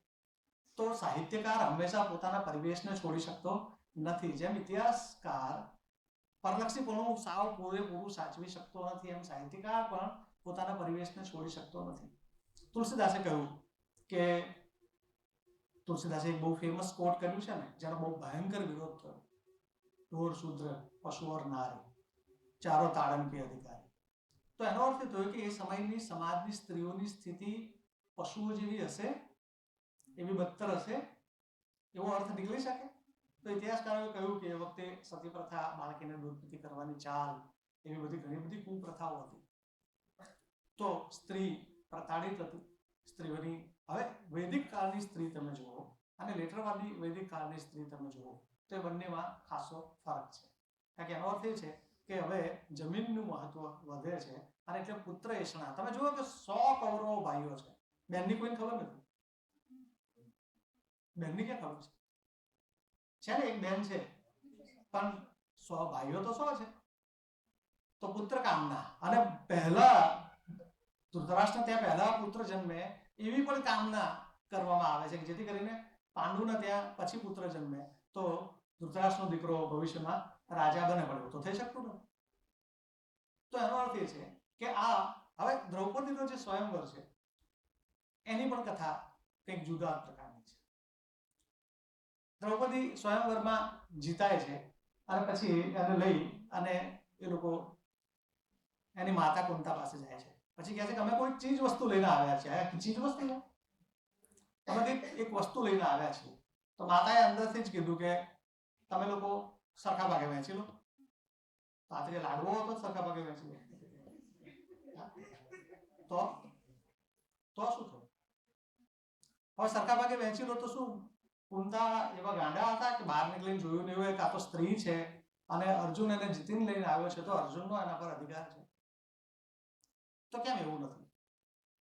તો ઇતિહાસકારો એમ કહે છે કે મહાભારતમાં જે આ આખો જે સીન છે ને, ક્રિએટ થયેલો સીન, એ હકીકતમાં માતૃસત્તાત્મક સમાજની પ્રતિનિધિત્વ કરે છે અને જ્યાં એ આદિવાસી પરંપરાઓમાં એક કરતા વધારે પતિ રાખવાની પરંપરા પ્રચલિત હતી કેટલીક જગ્યાએ, એનો ઉલ્લેખ સીધો જ આપણે ત્યાં કરવામાં આવે છે. તો તમે જુઓ કે તમારી થીમને આખી ધરમૂળથી બદલી નાખે. ઇતિહાસ છે એ તમારા વિચારને બિલકુલ મૂળમાંથી પરિવર્તિત કરી નાખે. ઇતિહાસ છે એ સાહિત્યને પણ લગભગ બદલી નાખે. સાહિત્યની આખી જે તમારી અવધારણા છે એને પણ બદલી નાખે. કારણ કે સાહિત્યમાં તમે કલ્પનાઓ કરી શકો છો, ઇતિહાસમાં એવી કલ્પના કરી શકતા નથી. જે તથ્ય છે એ જ તથ્યને તમારે રાખવું પડે છે. પણ ઇતિહાસ ભાષા વગર તો અભિવ્યક્ત થતો નથી. ઇતિહાસ સાહિત્યની મદદ વગર, કારણ કે સાહિત્ય ક્લુ છે. દાખલા તરીકે રામાયણ રચાયું તો ઇતિહાસને એમાં રસ પડ્યો કે આ રામાયણ શું છે એનું પુરાતત્વીય અન્વેષણ કરવું જોઈએ. એટલે હસમુખ સાંકળિયા નામના એક બહુ મોટા પુરાતત્વ શાસ્ત્રીએ રામાયણ ઉપર એક્સકેવેશન ચાલુ કર્યું. મહાભારત ઉપર અનેક લોકોએ એક્સકેવેશન શરૂ કર્યા. અને બહુ મોટા મોટા પુરાતત્વ શાસ્ત્રીઓએ ભાષાશાસ્ત્રીઓએ મળીને બહુ મોટું કામ કર્યું અને અત્યારે ભાંડારકર ઇન્સ્ટિટ્યૂટમાં આપણને એની પરીક્ષિત શું કહે છે ને સંવર્ધિત આવૃત્તિ રામાયણ અને મહાભારત બંનેની જોવા મળે છે. મેં જે વાત કરી એ આ સંવર્ધિત આવૃત્તિના સંદર્ભમાં જ વાત કરી છે. તો એનો અર્થ એ છે કે ઇતિહાસકારને સાહિત્યમાંથી ક્લુ મળે છે. સાહિત્ય જે કંઈ સાહિત્ય છે એમાંથી ક્લુ મળે છે. દાખલા તરીકે ઇતિહાસને એક ક્લુ એવી મળી કે ભાઈ સીતા અને રામ અને લક્ષ્મણ જ્યારે જંગલમાં રહેતા હતા ત્યારે સીતાને રામે કહ્યું કે તમે કોઈ ખોટું નહીં લગાડતા, હું સત્ય પાછળથી પ્રગટ કરું છું. રામે સીતાને કહ્યું કે આપણે બે બે પેન પીશું એમ, એટલે મધ્ય પીશું. એટલે સીતા કહે તો પછી મધ્ય પીશું તો પછી જમવામાં પણ ડિનરમાં પણ કંઈક જુદું જોઈશે ને, તો કે ડિનરમાં માછલી બનાવો. એટલે સીતા એમ કહ્યું કે તો પછી હું માછલી લઈ આવું. એટલે સીતા એક કૂંજો લઈ અને માછલી લેવા માટે ગયા. ત્યાં આદિવાસી કન્યાઓ બધી કામ કરતી હતી, કોઈ નાતી ધોતી હતી. એટલે એમણે સીતાજીની ઠઠ્ઠા મસ્કરી કરી કે તમે તો રાજઘરાનાના સ્ત્રી છો, તમે માછલી પકડી નહીં શકો, તમે કોમળ છો, લાવો આ તમારો ઘડો અમને આપો, અમે માછલી પકડી. એટલે પછી એમ કે સીતાજીને એમણે માછલી આપી અને ખાસી મસ્કરી સીતાજીની કરી. પછી ત્યાં પહોંચ્યા. પછી એમ કે રામ અને સીતાએ ખૂબ મદ્ય પીધો અને પછી માછલી રાંધીને ખાધી. હવે આ પાછી ક્લુ મળી કે રામાયણમાં આ એક ક્લુ છે. રામાયણમાં આ પ્રસંગ દર્શાવાયેલો છે અને આ પ્રસંગ વિવેકાનંદે પોતાના એક મિત્રને લેટર લખ્યો, એમાં લખેલો કે રામાયણમાં રામ મદ્ય પીતા હતા એવું મારે દર્શાવવું છે, એવું એમણે એમ લખ્યું. હવે જેની મેં હમણાં વાત કરી, હસમુખ સાંકળિયા, એ હસમુખ સાંકળિયા પુરાતત્વ શાસ્ત્રીએ એક મોટું રિસર્ચ કર્યું અને પછી એમણે કહ્યું કે જે રામાયણમાં જે સીતા અને રામનો આ પ્રસંગ છે એવો કોઈ પ્રસંગ બન્યો જ નથી. હકીકત એ છે કે જે કુંજો, જે ઘડો છે, જે પોટ્રી, અને પોટ્રી કહીએ છીએ આપણે માટીના વાસણો, એ જે પોટ્રીનો જે પ્રયોગ કરવામાં આવ્યો છે એ પોટ્રી હકીકતમાં ઇન્ડિયન છે જ નહીં, એ તો રોમન છે. અને ભારત અને રોમ વચ્ચે વ્યાપક વેપાર વાણિજ્ય થતો હતો અને એના કારણે રોમન પોટ્રી ભારતમાં આવતી હતી અને ભારતની અનેક ચીજ વસ્તુઓ, ખાસ કરીને સુતરાઉ કાપડ, રેશમી કાપડ અને હાથીદાંત બહુ મોટા પ્રમાણમાં રોમ જતું હતું. તો રોમની જે પરિષ્કૃત પોટ્રી જે હતી એ પોટ્રી ભારતમાં આવતી હતી. જે સીતાજી લઈને જાય છે એ પોટ્રી હકીકતમાં રોમન પોટ્રી છે. ન તો સીતા દારૂ પીતા હતા, ન તો રામ દારૂ પીતા હતા, ન તો સીતાજી તો સાક્ષાત લક્ષ્મી હતા, સાક્ષાત શક્તિ હતા. તો એનો અર્થ એ છે કે એક સમાજ સુધારક કે એક સંત જે નથી કરી શકતો, એક ઇતિહાસકાર તમારી સમક્ષ સત્ય રજૂ કરે છે. એક ઇતિહાસકાર સંશોધન દ્વારા તમારી સમક્ષ સત્યને ઉજાગર કરે છે અને તમારી જૂની 100-150 વર્ષની ભ્રમણાઓને પણ ભાંગી નાખે. કદાચ 1000 વર્ષની ભ્રમણાઓ કે 2000 વર્ષની ભ્રમણાઓ પણ તમારી ચકનાચૂર કરી નાખે. તો એનો અર્થ એ છે કે ઇતિહાસ અને સાહિત્ય એ બંને આવી રીતે વ્યાપક રીતે જોડાયેલા છે. આપણે જે પુરાણો છે એ પુરાણોમાં પણ વ્યાપક સાહિત્ય, પુરાણ સાહિત્ય છે. ભલે એ ધાર્મિક સાહિત્ય છે. સાહિત્યને અમે 3 ભાગમાં વહેંચીએ છીએ, તમે જેમ કરતા હોય, પણ અમે ધાર્મિક, ધર્મેતર અને વિદેશી મુસાફરોના લખાણો, અમે એને 3 કેટેગરીમાં જોઈએ છીએ. તો પુરાણો છે કે પુરાણોમાં પણ આપણને સાહિત્યની સાથે સાથે ઇતિહાસ દેખાય છે. દાખલા તરીકે એક મત્સ્ય પુરાણ છે. તમે મત્સ્ય પુરાણ વાંચો ને નરેશભાઈ, એટલે તમને એમ લાગે કે તમે 7 વાહનોનો ઇતિહાસ વાંચો છો. ક્લિયર. જે 7 વાહનો મહારાષ્ટ્ર ને વચ્ચેના પ્રદેશમાં, જે વિદર્ભને આવેલું છે ને, ત્યાં એ શાસન કરતા હતા અને એમના ઇતિહાસ ઉપર આખું આ પુરાણ રચાયું છે. તો તમે જો એક ઇતિહાસ પણ છે અને સાહિત્ય પણ છે. શું થયું?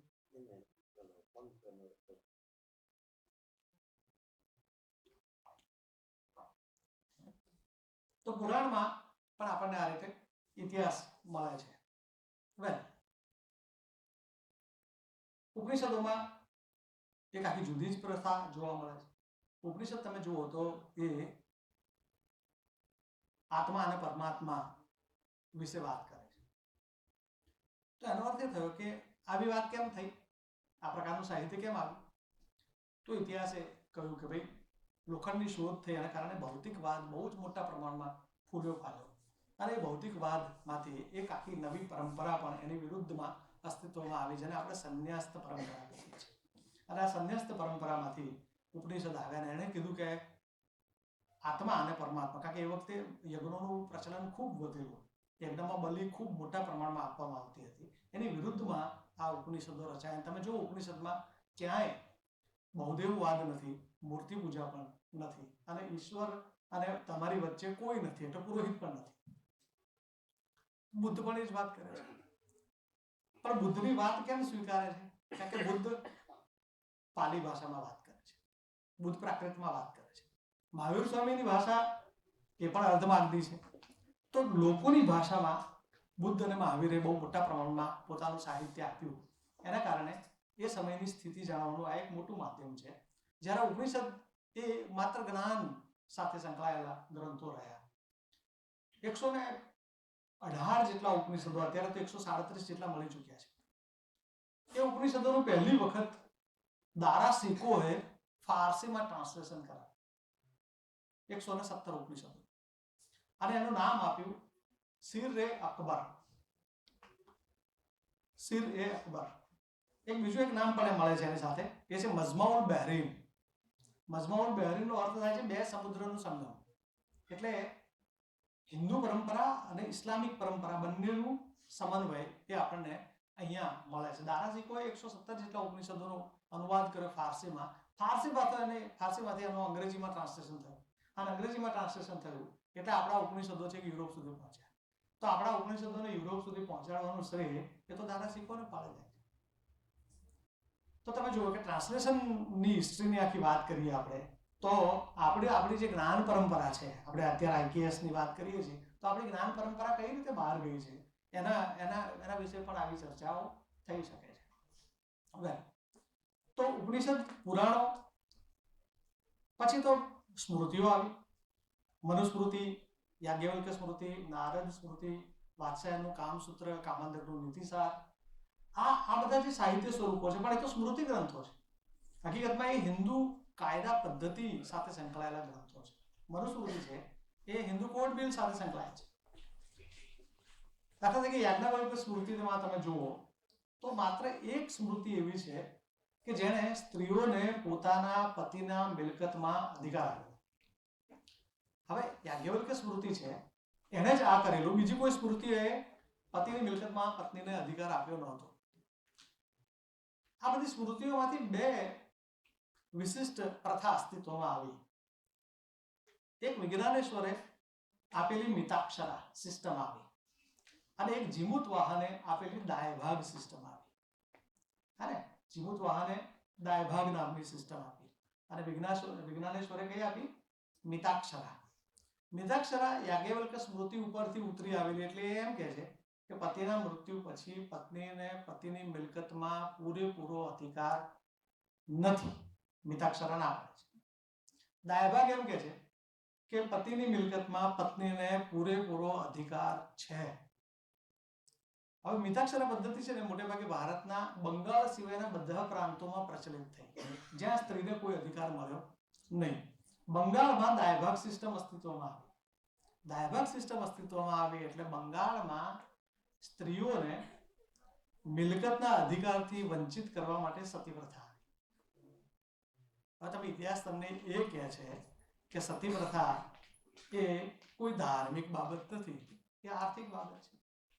સ્ત્રીઓને એના વારસાથી વંચિત કરવા માટે એક વિશિષ્ટ. હવે એમાં પાછું તમે જુઓ કે શું છે, તો લેન્ડ બહુ મહત્વપૂર્ણ છે, જાગીરદારો છે ત્યાં આગળ, અને બહુ મોટા જાગીરદાર હોય.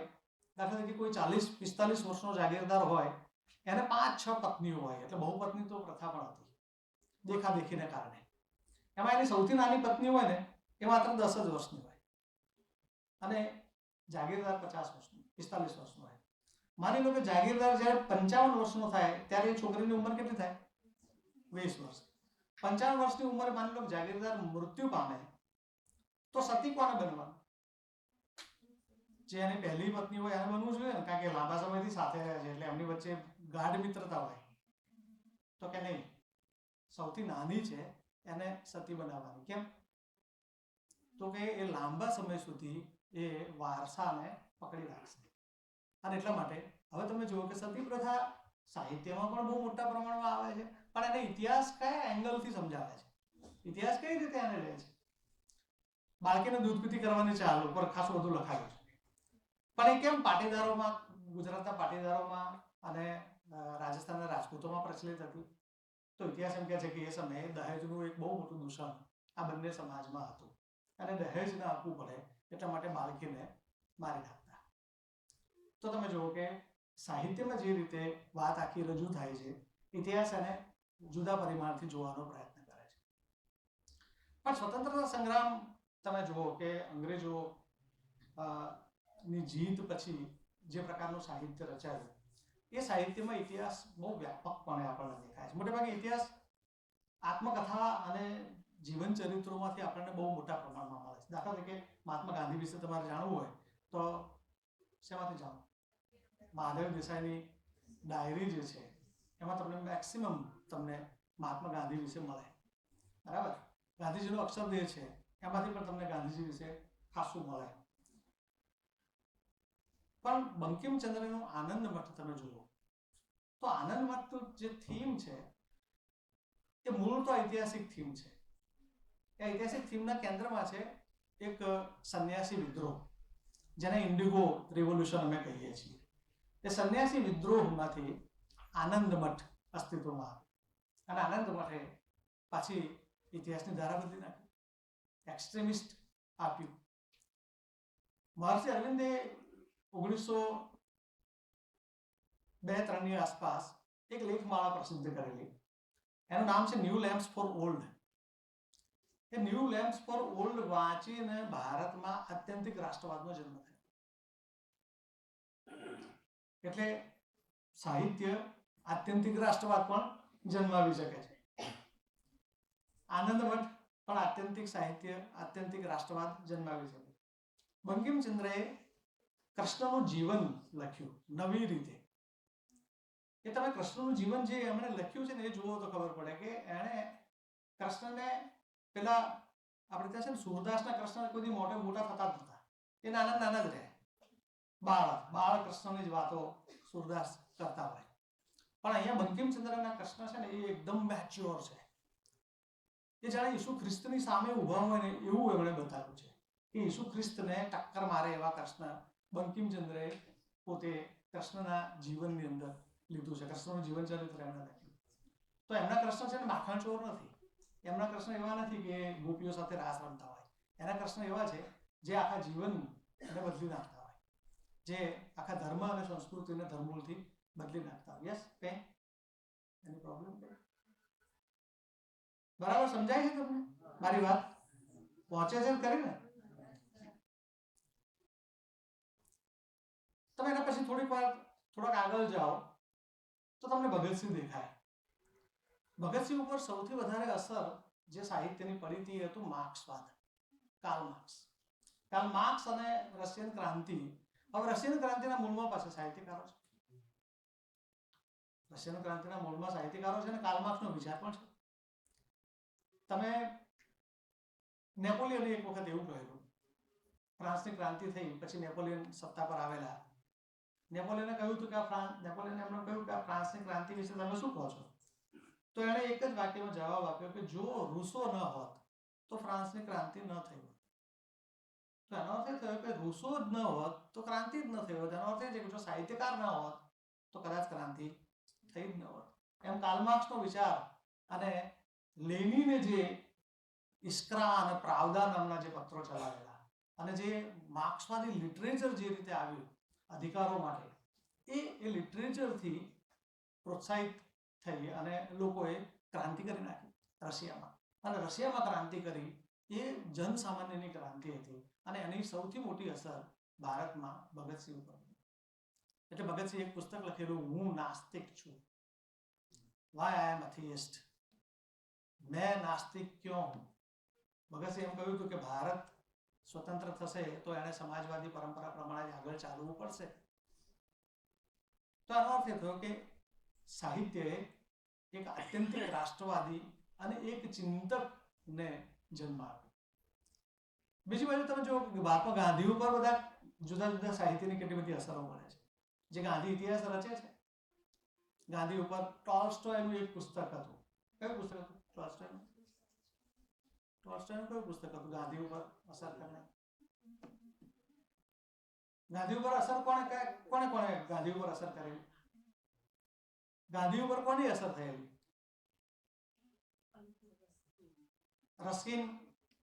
રસ્કિનનું એક પુસ્તક હતું અનટુ ધીસ લાસ્ટ. પછી સર્વોદય. અનટુ ધીસ લાસ્ટ એટલે સર્વોદય એ રસ્કિનનું. પણ પછી વોર એન્ડ પીસ ટોલ્સ્ટોયનું પુસ્તક હતું, પણ એની અસર ગાંધી ઉપર નહોતી. ગાંધી ઉપર જે પુસ્તકની અસર હતી એનું નામ હતું ધ ગોડ વિધિન યુ. એનું ગાંધીજીએ બહુ સરસ ટ્રાન્સલેશન કર્યું છે, વૈકુંઠ તારા હૃદયમાં. વૈકુંઠ તારા હૃદયમાં, ધ ગોડ વિધિન યુ. આ ગાંધીનું જીવન બદલી નાખનાર પુસ્તકો હતા. રસ્કિન, થોરોના રાજકીય સિદ્ધાંતો, અને સૌથી મહત્વપૂર્ણ શ્રીમદ રાજચંદ્ર. શ્રીમદ રાજચંદ્ર નું જે પ્રભાવ એમના ઉપર હતો એને ગાંધીને સંપૂર્ણ બદલી નાખેલા. પણ ગાંધીને પાછી પ્રેરણા ક્યાંથી મળે? રામાયણમાંથી. તો ગાંધી પ્રેરણા તો, હવે તમે મીથ કહો છો તો મીથ જ્યારે રિયાલિટીમાં આવે ત્યારે ઇતિહાસ થઈ જાય. મીથ જ રહે જેવું થોડું છે. આપણે જેને મીથ માનતા હતા એક સમયે, એ અત્યારે રિયાલિટી થઈને વચ્ચે વર્ચ્યુઅલ રિયાલિટીની વાત કરતા હતા હસમુખભાઈ. તો ઘણીવાર એવું થાય છે કે નોલેજ ડિસ્ટ્રોય પણ થઈ જાય છે. 1970માં અફઘાનિસ્તાનમાં પુરાતત્વ શાસ્ત્રીઓ ખોદકામ કરી રહ્યા હતા ત્યારે એક એવી વસ્તુ મળી, એક ક્લોક ટાઈપ હતી. એવું વિશિષ્ટ પ્રકારનું એ સંસાધન હતું કે એને સમજી શકતા જ નહોતા કોઈ. સાયન્ટિસ્ટ પણ સમજી શક્યા નહીં. તો પછી એક નિષ્કર્ષ ઇતિહાસકારોએ અને પુરાતત્વ શાસ્ત્રીઓ એવો કાઢ્યો કે આ પ્રકારનું નોલેજ ભૂતકાળમાં હશે અને નોલેજ ડિસ્ટ્રોય થયું હોવું જોઈએ, એટલે નોલેજ ડિસ્ટ્રોય પણ થાય. આપણે કદાચ હમણાં જે ઘટનાઓ બની રહી છે એ જોતા જો ત્રીજું વિશ્વયુદ્ધ આવે તો આ બધું ડિસ્ટ્રોય થઈ જાય, તો નોલેજ પણ ડિસ્ટ્રોય થઈ ના થાય. જેમ નાલંદા અને તક્ષશિલા ખતમ થઈ ગયા તો નોલેજ ડિસ્ટ્રોય થયું, એ થયું ને. થયું શું ત્યાં? નોલેજ ડિસ્ટ્રોય થયું. એ નોલેજ ડિસ્ટ્રોય થયું એટલે એની સાથે આપણું કેટલું, દાખલા તરીકે તમે રામાયણ અને મહાભારત જુઓ તો સિરિયલમાં અમે જોતા ને તો બંને બાજુથી સામસામે તીર મારે એટલે એમાં પેલી ચકરડી ફરતી હોય અને ઊભી રહે બંને સામસામે, બરાબર? તો એ પ્રકારના પ્રક્ષેપાસ્ત્રો એ માત્ર કલ્પના હતી કે હસ્ત્યા? એ એક સવાલ છે. કદાચ હોય પણ શકે. નોલેજ ડિસ્ટ્રોય પણ થયું હોય, ડિસ્ટ્રોય થાય જ છે. અત્યારે બધું ડિસ્ટ્રોય થવા ઉપર પણ ઊભું છે. આપણને તેમ થાય કે આ બધું ડિસ્ટ્રોય થઈ જાય સારું હોય. જે સિસ્ટમ્સ બધી ચાલી રહી છે એ બધી સિસ્ટમ પણ ડિસ્ટ્રોય થઈ જાય તો નોલેજ ડિસ્ટ્રોય થાય છે. એ સાહિત્ય પણ આપણને કહે છે, ઇતિહાસ પણ કહે છે. દાખલા તરીકે હરપ્પન સિવિલાઇઝેશન ખતમ થઈ ગઈ. હરપ્પન સિવિલાઇઝેશનમાં ધોળાવીરા છે ત્યાં રેઇન વોટર હાર્વેસ્ટિંગના પ્રયોગ મળ્યા છે, તો અત્યારે તો ક્યાંય છે નહીં. ઈસવીસન પૂર્વે 2000 યર્સ, એટલે 2000 વર્ષ ઈસવીસન પૂર્વમાં, એટલે આજથી 5000 વર્ષ પહેલા, 4000 વર્ષ પહેલા ભારતમાં એક સ્થળ એવું હતું જે રેઇન વોટર હાર્વેસ્ટિંગ કરતું, જ્યાં ઉન્નત પ્રકારની ગટર સિસ્ટમ હતી, જ્યાં વેપાર વાણિજ્ય ઉન્નત કોટીનો હતો, જ્યાં માપ સિસ્ટમ હતી, પણ એ ડિસ્ટ્રોય થઈ જાય છે. અત્યારે આપણી પાસે એવાનું કંઈ નથી. આપણે એમાંથી કોઈ ધડો તો લેતા નથી. એટલે એને એન્ડ ઓફ સિવિલાઇઝેશન કહે છે. ફ્રાન્સિસ ફુકુયાવા નામના એક મોટા ગજાના ઇતિહાસકારે 1990માં એક પુસ્તક લખ્યું, ધ એન્ડ ઓફ હિસ્ટ્રી. લખ્યું ઇતિહાસનો અંત આવી ગયો હવે. તો એનો અર્થ એ થયો કે શું સંઘર્ષનો અંત આવી ગયો? તો કે ના, ઇતિહાસની પદ્ધતિ બદલાઈ. અત્યાર સુધી કોઈ રાષ્ટ્ર બીજા રાષ્ટ્ર ઉપર આધિપત્ય સ્થાપિત કરી દે એને તમે ઇતિહાસ માનતા હતા, એ હવે જરા જુદી રીતે થશે. એટલે હવે ક્રમશઃ ઘણીવાર આપણે કહીએ છીએ કે આપણે આર્થિક રીતે ગુલામ બની રહ્યા છીએ. હસમુખભાઈ જ્યારે મને વાત કરતા હતા ત્યારે મને એક વાત યાદ આવી કે આપણે એમ કહીએ છીએ કે આપણે સિલિકોન વેલી છે બેંગ્લોર, પણ આપણે એક ચીપ બનાવવા પાછળ આપણું 450 થી 500 લીટર પાણી વપરાય છે. આપણે મેલ કરીએ છીએ કે આપણે કમ્પ્યુટરનો ઉપયોગ કરીએ છીએ તો પણ પાણીનો ઉપયોગ થાય છે ને આપણને ખબર નથી. આપણા સંસાધનો લુપ્ત થઈ રહ્યા છે, આપણા સંસાધનો ખતમ થઈ રહ્યા છે, પણ આપણને ખબર નથી. આપણે કોફી અને ચા ખૂબ મોટા પ્રમાણમાં બહાર જાય છે, પણ એક કપ કોફી માટે 70 લીટર પાણીની જરૂર પડે છે. તો આનો અર્થ એ થયો કે બહુરાષ્ટ્રીય કંપનીઓ આપણે ત્યાં આવે છે અને આપણા સંસાધનો લૂંટી અને જતી રહે છે. પેપ્સીની કંપની ભારતમાં છે તો એ પાણી ભારતનું બધું ખેંચી લે છે.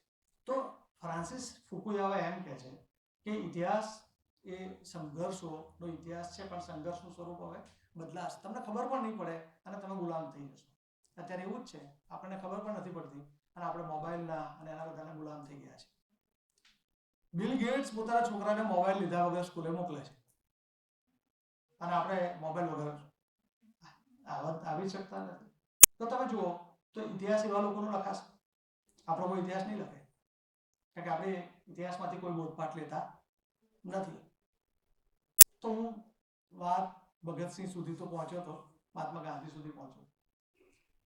તમે જુઓ કે આત્યંતિક રાષ્ટ્રવાદની સાથે સાથે ગાંધીયન ફિલોસોફી પણ સાહિત્યમાં બહુ મોટા પ્રમાણમાં આપણને દેખાય છે. ખાસ કરીને ઉમાશંકર જોશી, ઝવેરચંદ મેઘાણી, એ બધાએ, પછી કે.એમ. મુનશી, કનૈયાલાલ માણેકલાલ મુનશીએ તમે જુઓ કે એને ગ્લોરી ઓફ ગુજરાત લખ્યું.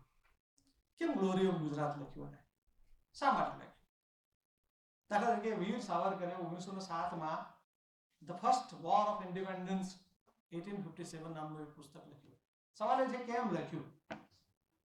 તો 1857ના મહાવિદ્રોહને 1907માં 50 વર્ષ થયા ત્યારે એમણે એ પુસ્તક લખ્યું એ બતાવવા માટે કે આપણે ઇતિહાસમાંથી એક બોધપાઠ લેવાનો છે. આપણે 50 વર્ષ પહેલા જે સંઘર્ષ કર્યો હતો આપણે હજી સફળ થયા નથી, આપણે બીજા સંઘર્ષ માટે તૈયારી કરવાની છે. તો તમે જુઓ કે ઇતિહાસનો ઉપયોગ કરીને સાહિત્ય રચવું અને સાહિત્યના ઉપયોગથી ફરી પાછો ઇતિહાસને પુનર્જીવિત કરવો, એવી એક આખી સિસ્ટમ પણ એની સાથે સાથે ચાલતી રહે છે. તમે એટલે ગ્લોરી ઓફ ગુજરાત જે છે એના માટે તમે જુઓ કે એને શું શબ્દ પ્રયોગ કર્યો છે? અસ્મિતા. કઈ અસ્મિતા છે આપણી? તો આપણે પણ એક સમયે સુપર પાવર હતા. ગુજરાત પણ એક સમયે બહુ જબરદસ્ત પાવરફુલ સ્ટેટ હતું.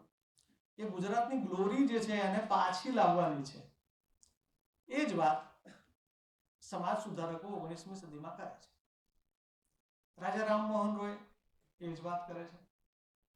Dayanand Saraswati go back to Vedas એમ કહે છે. કેમ એવું કહે છે? વેદ તરફ પાછા વળો. તો એટલા માટે કહે છે કે વૈદિક કાળનું જે જીવન હતું ત્યારે 19મી સદીમાં જે અનિષ્ટ પ્રવર્તે છે અત્યારે, એવા કોઈ અનિષ્ટ વૈદિક કાળમાં પ્રવર્તતા નહોતા. એટલે જો એક સશક્ત ભારતીય સમાજ બનાવવો હોય તો વૈદિક કાળનું જે સામાજિક જીવન હતું એ આપણે પુનઃ સ્થાપિત કરવું પડશે, રીબર્થ કરવું પડશે. તમે નર્મદનું દાંડિયો જુઓ. જે ગ્લોરી ઓફ ગુજરાતની વાત પેલા લોકોએ કરી કે જે ગો બેક ટુ વેદાસની વાત કરી, તો નર્મદે એકદમ પાશ્ચાત્યવાદી સુધારક ચળવળકાર તરીકે આખું કામ કર્યું અને એણે શેના ઉપર અંગુલી નિર્દેશ કર્યો? વિધવા પુનર્વિવાહ ઉપર. નર્મદનું સૌથી મોટું ફોકસ વિધવા પુનર્વિવાહ ઉપર હતું. એણે પોતે એક વિધવા સાથે લગ્ન કરેલા અને નર્મદે એક શબ્દ પ્રયોજ્યો છે, એ છે જોસ્સો. એના કઈ શબ્દ મળતો નથી એટલે જોસ્સો શબ્દ વાપરે છે. આ જોસ્સો શું છે? આ જોસ્સો હકીકતમાં નવો વિચાર છે. આ જોસ્સો શું છે? નર્મદની સાથે કરસનદાસ મૂળજી હતા. કરસનદાસ મૂળજી સાથે મહારાજ લાવેલ કેસ જોડાયેલો છે. હમણાં જ મહારાજ નામનું એક મૂવી આવેલું તમે જોયું હતું, એ કરસનદાસ મૂળજી ઉપર ફિલ્માંકિત થયેલું. કૃતિ પણ હમણાં એના ઉપર લખાઈ. કોણે લખી કૃતિ? સૌરભ શાહે. અને એના ઉપરથી આ મૂવી પણ આવ્યું. તો તમે જુઓ કે મહારાજ મૂવી જે છે એનું થીમ શું છે? તો એનું થીમ એ છે સમાજનું કોઈક એક અનિષ્ટ તત્વ છે જે સાધુ પુરુષોમાં પણ સંતોમાં પણ પ્રવેશી ગયું છે અને એક સમાજ સુધારક એની સામે પડે છે. એ સમાજ સુધારક કઈ રીતે પડે છે?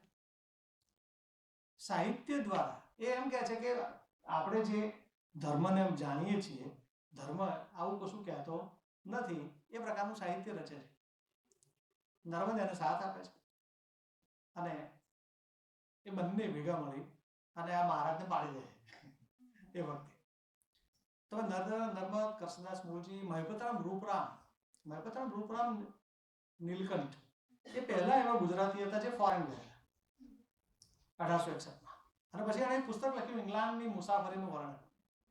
એણે કહ્યું સારું ઇંગ્લેન્ડના લોકો જે પ્રકારનું જીવન જીવે છે આપણે શું ધૂળ જીવીએ છીએ?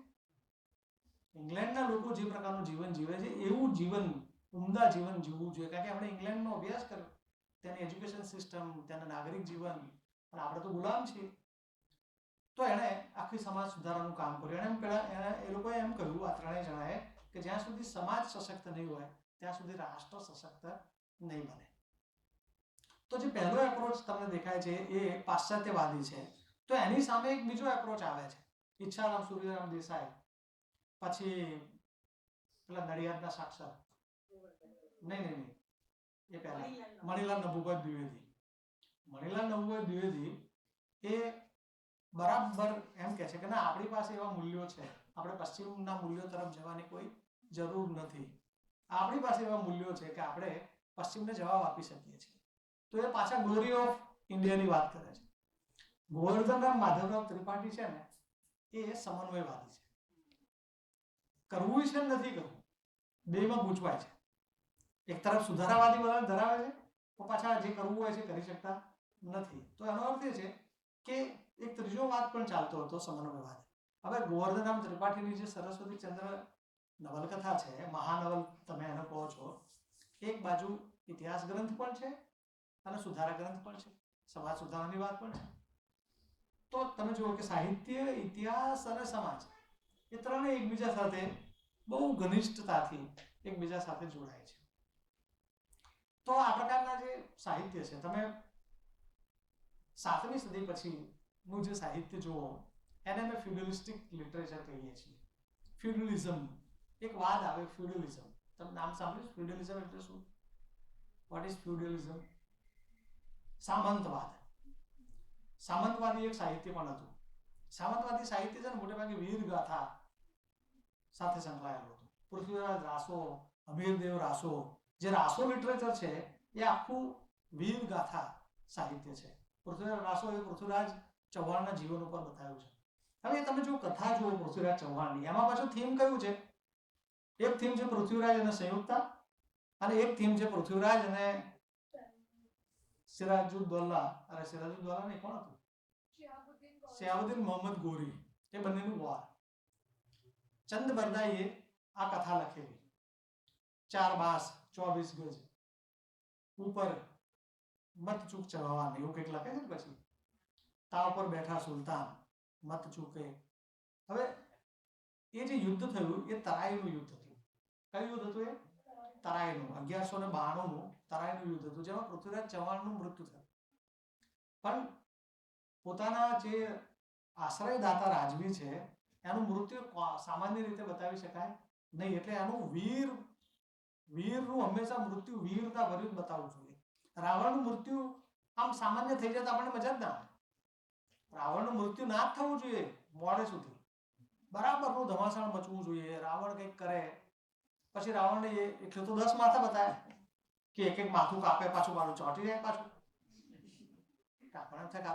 માથું પાછું આવી જાય. પછી પાછું એમાંથી એક માઇથોલોજી આવે અને કોઈ વિભીષણ એને કહે કે એના પેટમાં અમૃત કલશ છે. તો તમારે પાછું મીથમાં જવું પડે કે અમૃત કલશ પાછો આવે ક્યાંથી?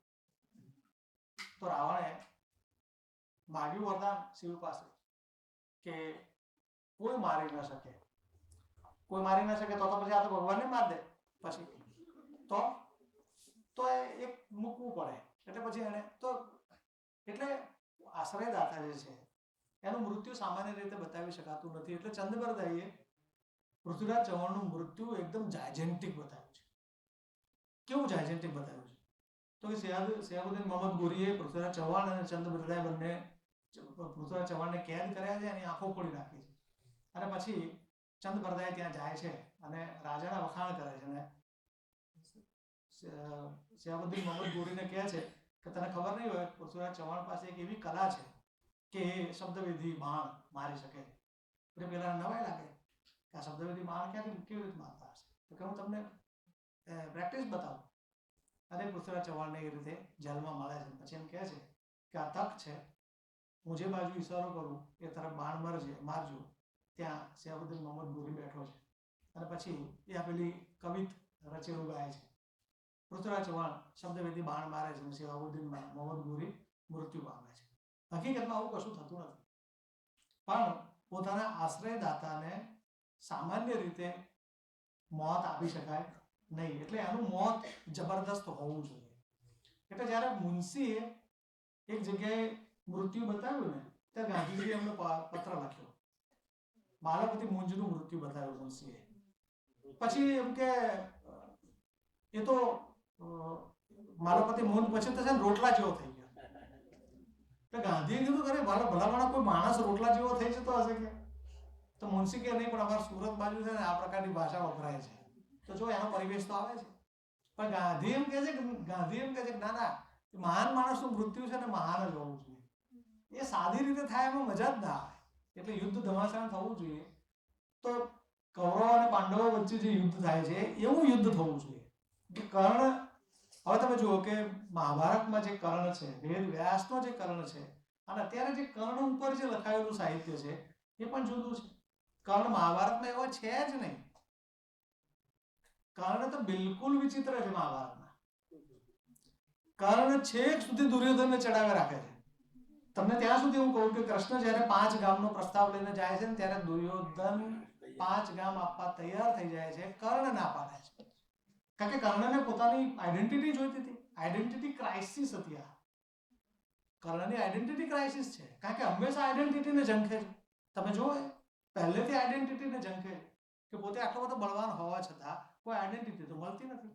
એટલે એને દુર્યોધન આઈડેન્ટિટી આપે છે, અને દુર્યોધનનો ઉપયોગ કરી અને એ પાછો આઈડેન્ટિટી તો પોતાની રાખે છે, પોતાને હંમેશા ઉપર રાખે છે. કર્ણ પોતે દાનવીર છે, એ દાનવીરનું બિરુદ જતું ન રહે એટલે કવચ અને કુંડળ પણ આપી દે છે. હકીકતમાં એને ખબર હતી કે આ આપવાથી શું થશે, પણ આઈડેન્ટિટી ક્રાઇસિસ હતી. તો સાહિત્યને નવી થીમથી જોવાની દ્રષ્ટિ અત્યારે આવી છે, પણ ઇતિહાસ એમ કહે છે કે નહીં, એવું કશું છે નહીં. આ સાહિત્યકારોએ રંગપૂર્ણી કરી છે. તો કર્ણ ઉપર શિવાજી સાવંતે અદ્ભુત પુસ્તક લખ્યું, અને એમાં જે કર્ણનું વર્ણન છે અને કર્ણ અને કૃષ્ણ વચ્ચેનો જે સંવાદ છે, આપણને એમ થાય બાપરે, આ કેવી વાત કરે છે. પણ તમે ઓરિજિનલ મહાભારત વાંચો તો એમાં નથી. તો એનો અર્થ એ થાય કે ઇતિહાસ તમને આ વાત કહે છે કે ભાઈ કેમ નથી, શું છે, અને કેવી હકીકત આની સાથે સંકળાયેલી છે. તો તમે જુઓ કે બહુ જ મહત્વપૂર્ણ, તમે ટાગોરનું સાહિત્ય તમે જુઓ, ગોરા અને ઘરે બાહિરે તમે જુઓ ને, તો ટાગોર પહેલા મહાત્મા ગાંધીના વિચારને ફોલો કરતા હોય એવું લાગે. પછી ગોરામાં તમે જુઓ ને તો એ માર્ક્સવાદ તરફ જતા હોય એવું તમને લાગે. પણ 1940 પછી તમે ટાગોરને જુઓ ને, તો ટાગોર એકદમ કોઈ ઉપરની કક્ષામાં જતા રહે છે, જેને આપણે આંતરરાષ્ટ્રવાદ કહીએ છીએ. હવે આપણે સંસ્કૃતિમાં એક છે ને ઉક્તિ, વસુધૈવ કુટુંબકમ, તો ટેગોર ત્યાં પહોંચે છે. એટલે ટાગોરનો રાષ્ટ્રવાદ સીમિત રાષ્ટ્રવાદ નથી, એ આંતરરાષ્ટ્રવાદમાં માને છે. પહેલા એ ગાંધી તરફ જાય છે, પછી ગાંધીમાં એમને મજા નથી આવતી, માર્ક્સ તરફ જાય છે કે નહીં, માર્ક્સમાં આપણને મળશે. ટાગોરના જે આ 2 કૃતિઓ તમે જુઓ, ગોરા અને ઘરે બાહિરે, તો પણ 40 પછીનું ટાગોરનું લખાણ જુઓ તો તમને ક્લિયરલી તમને લાગે કે આંતરરાષ્ટ્રવાદ તરફ એ જઈ રહ્યા છે, જેને આપણે ગ્લોબલ સિટીઝન કહીએ છીએ, વિશ્વ નાગરિક કહીએ છીએ. તો ટેગોર કેમ આ પ્રકારે જાય છે? તો એ ટેગોરની વિચારધારા તમને એ તરફ લઈ જાય છે. આવું તો અનેક સાહિત્ય કૃતિઓમાં આપણને દેખાય છે. ટાગોર જેવા મોટા માણસોથી લઈ અને સામાન્યમાં સામાન્ય કૃતિ તમે લઈ લો તો પણ એમાં તમને સાહિત્ય અને ઇતિહાસ વચ્ચે ખાસો વ્યાપક સંદર્ભ તમને દેખાય છે. હવે તમે જુઓ કે અત્યારે જે સમકાલીન સાહિત્ય અને ઇતિહાસ જે રીતે લખાય છે, તો સમકાલીન સાહિત્યમાં મેં તમને એમ કહ્યું કે એક તો ડાઉન ટ્રોડર્સના લિટરેચર ઉપર ભાર મૂકવામાં આવે છે, બીજું સાયકોએનાલિટિકલ એપ્રોચ ઉપર વાત કરવામાં આવે છે. ઇન્ડિયન ઇન્સ્ટિટ્યૂટ ઓફ મેનેજમેન્ટની અંદર એક એવો કોર્સ શરૂ થયો છે કે તમે લખો છો એનાથી તમારી માનસિકતા પકડાઈ જાય. તમે કેવું વિચારો છો એની માનસિકતા પણ પકડાઈ દે. તો હવે આર્ટિફિશિયલ ઇન્ટેલિજન્સની વાત કરીએ છીએ સાથે સાથે આ પણ થઈ રહ્યું છે ભાષા વિજ્ઞાનમાં અને સાયકોલોજી હવે બહુ હમણાં 2 નવા બહુ જ મહત્વપૂર્ણ પુસ્તકો આવ્યા છે. એક છે હ્યુમન કાઇન્ડ, રુથકેર બ્રેકમાનનું. રુથકેર બ્રેકમાનનું હ્યુમન કાઇન્ડ છે અદ્ભુત પુસ્તક છે. એ હ્યુમન કાઇન્ડમાં એમ કહે છે કે કોઈ મનુષ્ય ખરાબ હોતા જ નથી. બહુ જોરદાર વાત કરે છે. બીજી બાજુ તમે આનું એક પુસ્તક વાંચો સિગમન્ડ ફ્રોઈડનું સાયકોએનાલિસિસ. ત્રીજું નુઈનું હમણાં એક પુસ્તક નવું આવ્યું છે કે તમે તમારા તમામ વિચારો પર વિશ્વાસ ન કરી શકો. આપણે જે વિચારીએ છીએ સાચું નથી વિચારતા. આપણે જે નિર્ણયો લઈએ છીએ સાચા નિર્ણયો લેતા નથી. તો સાહિત્યમાં અત્યારે સાયકો એનાલિટિકલ અપ્રોચ ચાલે છે, ડાઉન ટ્રોડર્સની વાત ચાલે છે, સાયન્સ એન્ડ ટેકનોલોજીનો ઉપયોગ વ્યાપક. હમણાં જ એઆઈ ઉપર એક આખું લેક્ચર થયું. તો સાયન્સ એન્ડ ટેકનોલોજી ઇતિહાસ અત્યારે સાયન્સ એન્ડ ટેકનોલોજીની જ વાત કરે છે કે ભાઈ ઐતિહાસિક બદલાવો સાયન્સ એન્ડ ટેકનોલોજીથી કેવી રીતે થાય છે. દાખલા તરીકે તમે એવું માની શકો કે એક નાનકડી શોધથી આખી દુનિયાનો ઇતિહાસ બદલાઈ ગયો હોય? એવું થયું છે. 8મી સદીમાં કોરિયામાં ઘોડાનું પેંગડું શોધાયું. પેંગડું એટલે સમજો છો ને બધા કે નહીં? શું પેંગડું એટલે શું? પેલું પગ મૂકવાનું જે સ્ટેન્ડ હોય ને, પેંગડું ના હોય શું થાય? સ્કૂટિંગ થાય છે. પેંગડું ના હોય તો શું થાય? તમે તમે બેલેન્સ ના રાખી શકો ને બોડીનું. અરે ગ્રીપ પણ ના આવે. એટલે તમારે એક હાથે લગામ પકડવાની છે ઘોડાની, એક હાથે તલવાર પકડવાની છે. તો પગ તમારા સેટ ન હોય તો હવે તમે વિચાર કરો કે ઘણા બધા એમ કહે છે ને કે કેમ ભારતીયો હાર્યા, મુસ્લિમોની સામે ભારતીયો કેમ હાર્યા? તો અમે બીજા બધા કારણોમાં બહુ પડતા નથી. અમે એમ કહીએ છીએ કે ભારત પાસે ટેકનોલોજીકલ ઇનોવેશન નહોતું, ટેકનોલોજીને કારણે હાર્યા. તો પેંગડું 8મી સદીમાં કોરિયામાં શોધાયું, એ ચીનમાં ગયું અને ચીનથી મધ્ય એશિયામાં ગયું. આ ઇસ્લામ ઇન્વેડર્સ જે આવ્યા એ બધા મધ્ય એશિયાથી આવ્યા અને એટલા માટે એ પેંગડું લઈને આવેલા.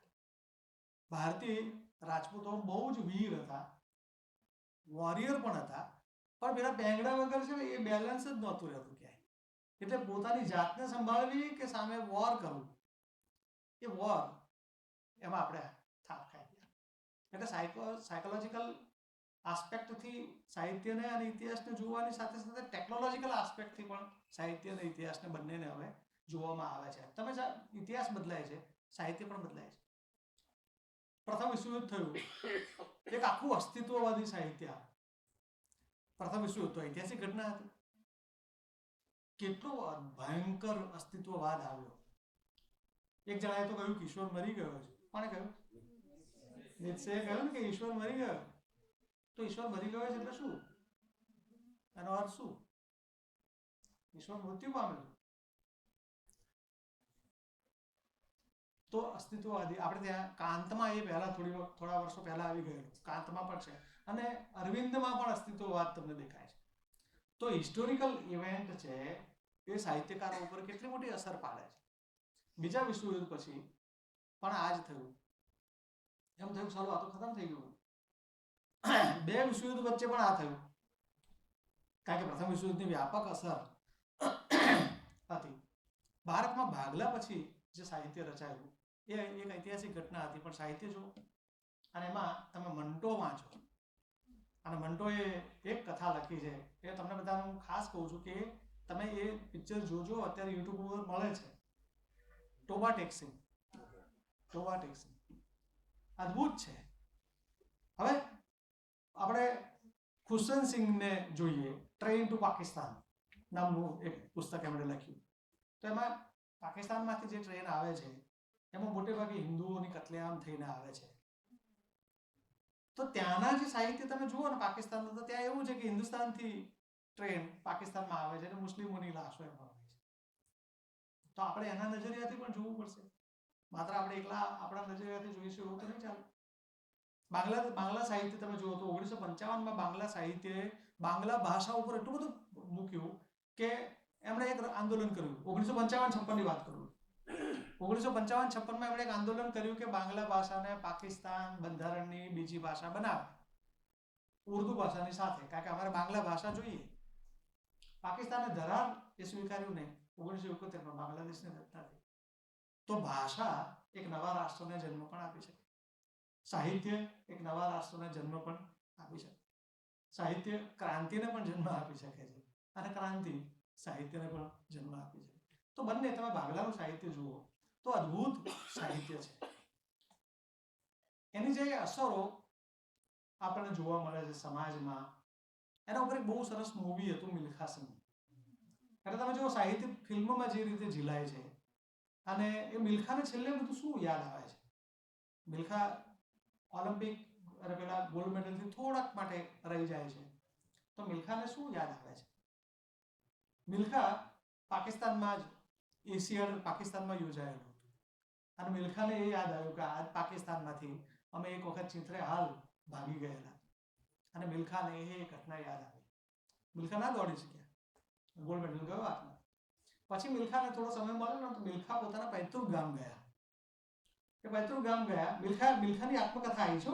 મિલ્ખાની આત્મકથાની વાત કરું છું તો એમાંથી.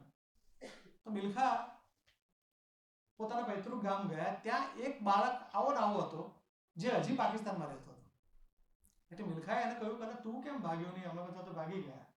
તેણે સરસ વાત કરી કે માણસો ખરાબ નથી હોતા, સંજોગો ખરાબ હોય.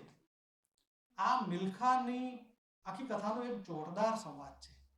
એટલે એનો અર્થ એ થયો કે ભાગલા છે એનું જે દુઃખ છે એ તમારે 2-4 પેઢીઓ સુધી રહેવાનું.